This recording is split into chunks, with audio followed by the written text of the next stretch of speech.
You found it. Your home for the best content on your favorite team, the Fighting Tigers of LSU. Do us a favor. Subscribe to the channel. Leave your comments below. Be sure to smash that like button.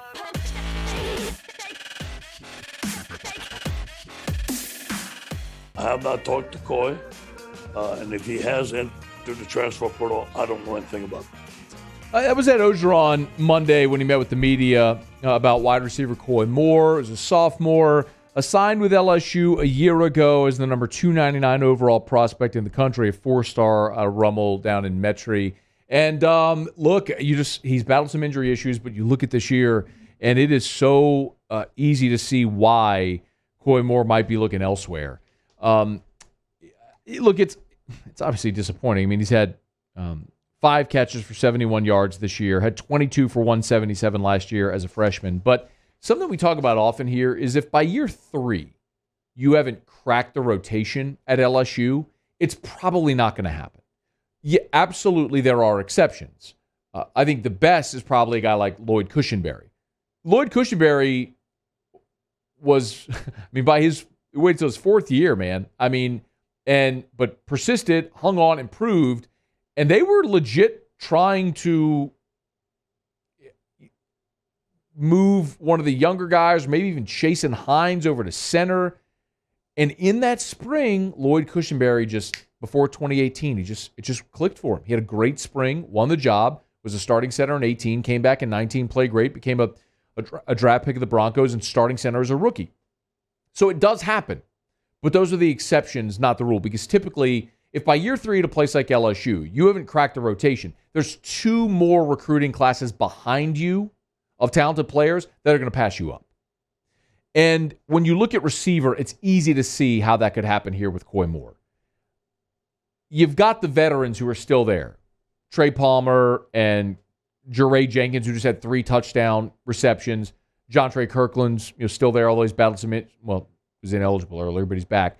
Of course, Kayshon Boutte, that goes without saying. He's the guy who's the alpha and is going to be your number 1 guy for as long as he's here. But then you look at the freshmen who've come behind Koy Moore.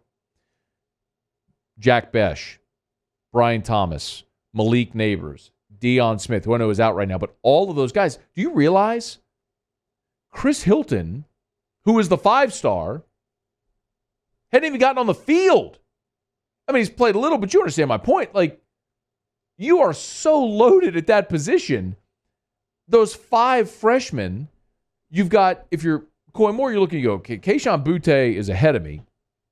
What are the other veterans might come back? And then all these guys, Besh, Neighbors, Smith, Thomas, have passed me. Where do you fit in? Are you the 5th, 6th best receiver? And then you have this whole recruiting class coming behind him, whoever ends up in it. I understand if you're Koy Moore, why you leave. But I do want to point out, I do want to make very clear, this is the point of why this year, singularly, is so important. Why it's a unique opportunity for LSU because of what the NCAA Division I Council approved. You can sign your 25 high school prospects, but then you can sign player for player up to 7 transfers. So, Koy Moore transfers out. That's a spot that you can replace with a transfer. Sign your 25 high school kids and then sign a transfer that replaces Koy Moore. Or however many more there are. And whatever new coach comes in, you better believe that's going to happen. That coach is going to come in, evaluate his roster, decide what players don't have a chance. You have that candid conversation, that player enters the portal, and boom, you can sign up to 7 transfer players. I'm not saying the players you sign are definitively better than the ones that are here, but who knows who that coach is, what his system may be, and maybe it's getting players from his current school who know what his expectation is already. That's a fairly common thing. So, best of luck to Koy Moore wherever it is that he lands. But it appears as though that he's entered the transfer portal, and his time at LSU appears for now anyway to be done. Hey, thanks so much for watching. Please leave your comments. I love to interact, and be sure to hit the red subscribe button below.